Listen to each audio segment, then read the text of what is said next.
The ominous Hill House looms in the middle of a secluded valley, surrounded by twisted trees and shrouded in mist. Its dark stone walls and narrow windows evoke a sense of menace, while the overcast sky hints at the supernatural forces lurking within. Hill House, not sane, stood by itself against its hills, holding darkness within. It had stood so for 80 years and might stand for 80 more. Within, walls continued upright, bricks met neatly, floors were firm, and doors were sensibly shut. Silence lay steadily against the wood and stone of Hill House, and whatever walked there, walked alone. Dr. John Montague, an investigator of the paranormal, sought a house that would allow him to explore evidence of hauntings. Hill House had a bad reputation, an unshakable one of death, madness, and isolation. Desiring to study the phenomena of fear, Montague rented the house for 3 months and invited several individuals to stay with him. He selected Eleanor Vance, a young woman who had experienced a poltergeist event in her childhood, Theodora, a bohemian artist with latent psychic abilities, and Luke Sanderson, the young man who was set to inherit the house. Hill House was more than just a structure, it was a force. It had an air of malevolence, something inherently wrong in its bones. When Eleanor arrived, she sensed it immediately. The house seemed to be watching her, and the presence of the other guests did little to allay her fears. Eleanor's arrival at Hill House was filled with uncertainty. She had spent her life caring for her ailing mother and had been living in the shadow of duty. The invitation to Hill House offered a way out, a chance to begin anew. But from the moment she saw the house, towering over its neglected grounds, she felt its strange allure. Eleanor, driving up the long, winding road that led to the mansion, felt as though the house was calling her name. It was as though it had been waiting for her all these years. But was it welcoming her, or was it warning her to stay away? Dr. Montague greeted her with warmth, and soon Theodora and Luke arrived, lightening the mood with their camaraderie and charm. Theodora, with her casual, carefree attitude, seemed immune to the house's darkness at first, while Luke treated the entire stay as a holiday from his duties. Yet, beneath the surface, the house had already begun to exert its influence on all of them, particularly on Eleanor. The first few nights were quiet, save for the odd creaks and groans that one would expect in an old house. But as the days passed, the house revealed its nature. Doors that had been firmly closed swung open with a slow, ominous creak. Cold spots lingered in the halls, and strange sounds echoed from rooms that should have been empty. Eleanor began to feel a connection to the house, as though it was speaking to her in ways that no one else could understand. One night, the group experienced their first significant manifestation. Awoken by loud banging on the walls, they huddled together in terror, hearing the sounds of something unseen, roaming the halls. The entity seemed to be targeting Eleanor specifically, as though it recognized her. It pounded on her door, shaking the very frame of her room, but when they opened the door, nothing was there.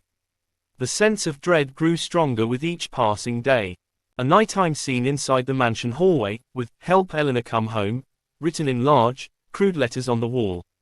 2 women stand in front, one shocked, the other horrified, amidst shadows and cold air. As the days wore on, Eleanor found herself wandering the halls of Hill House alone. It whispered to her in ways she couldn't explain. She found herself drawn to certain rooms that had once belonged to the Crain family, the house's original owners. The tragic history of Hill House began to seep into her consciousness. The house had claimed many victims before her. Hugh Crain's wives had died mysteriously, and his daughters had grown up in the house only to be driven apart by greed and resentment. The house, it seemed, thrived on tragedy and conflict. One of the most unnerving experiences occurred when Eleanor and Theodora discovered writing on the walls. In large, crude letters, the words, "Help Eleanor Come Home," was scrawled across the wall. The handwriting was jagged, as though written in a frenzy. The message seemed to be for Eleanor, and Eleanor alone. The others tried to rationalize it, suggesting that perhaps Eleanor had written it herself without realizing it, but deep down, they all knew the house was responsible. The house's grip on Eleanor tightened with each passing day. She began to hear voices calling her name in the night, and strange visions haunted her waking moments. The line between reality and the house's influence blurred, and Eleanor's sense of self began to erode. She no longer knew who she was or what she wanted. The house had begun to consume her, as it had consumed others before her. Dr. Montague, recognizing the danger, suggested that Eleanor leave Hill House. He believed that the house was using her in some way, feeding off her vulnerability. But Eleanor, by this point, was too far gone.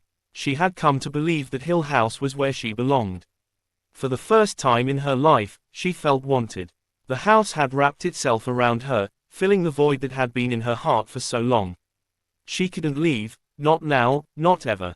One of the climactic moments occurred during a final gathering in the parlor. The group was discussing the paranormal events, trying to make sense of what they had experienced. Suddenly, the room grew icy cold, and the lights flickered. Eleanor felt a presence behind her, something dark and cold that seemed to envelop her.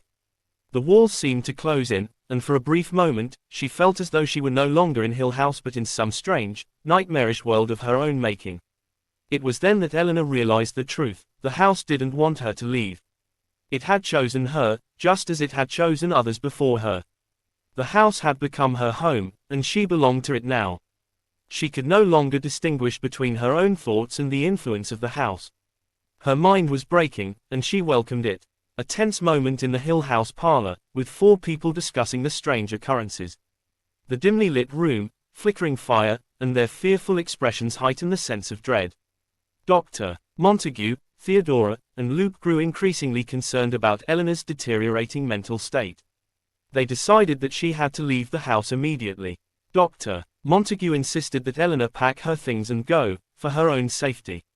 But Eleanor resisted. She couldn't imagine leaving Hill House. It had become a part of her. In a fit of desperation, she ran to her car and sped away, determined to stay at Hill House forever. In the final, tragic scene, Eleanor, driving down the long, winding road away from Hill House, heard the voice of the house calling her back. She let go of the steering wheel, allowing the car to veer off the road and crash into a tree. The impact killed her instantly. Hill House, standing tall and silent, had claimed another victim. Dr. Montague, reflecting on the events, wondered whether anyone could ever truly understand the malevolent power of Hill House. It wasn't simply a haunted house, it was something far darker. Something that could never be explained or understood. Whatever walked in Hill House, walked alone, and would continue to walk there forever. Eleanor's fate was sealed from the moment she arrived. The house had sensed her weakness, her longing for belonging, and had preyed upon it. In the end, Eleanor had found the home she had always wanted, but it had cost her everything. The others left Hill House, shaken but alive, vowing never to return.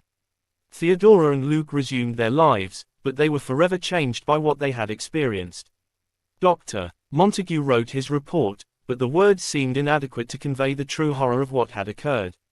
Hill House remained, looming on its hill, holding its secrets and waiting for the next soul to cross its threshold. The tragic scene outside Hill House at night, showing Eleanor lifeless behind the wheel of her crashed car near a large tree. The house looms in the distance, faintly illuminated, reflecting her sorrowful fate.